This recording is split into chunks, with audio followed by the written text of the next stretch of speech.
In front of me is Honor 200, and today I would like to show you how you can apply Apple layout on this Android. Begin by opening Play Store and downloading free app called OS Launcher 18.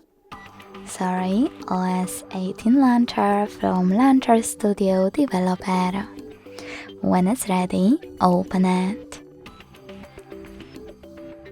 Then to use it, you need to set it up. Begin by hitting Get Started at the bottom. I agree to terms and conditions and tapping on Continue twice. Then tap on While Using and Allow in all available pop-ups.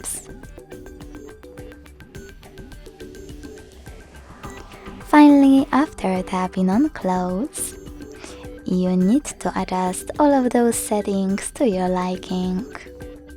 Then hit Set as Default at the top and apply your launcher by clicking on it.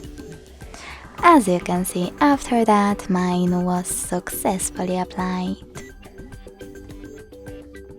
If you wish to go back to your default launcher, you can always do that by going back to the same app, hitting Set as Default and tapping on Honor Home. Thanks so much for watching. If you enjoyed this video, leave a like, comment and subscribe. Bye!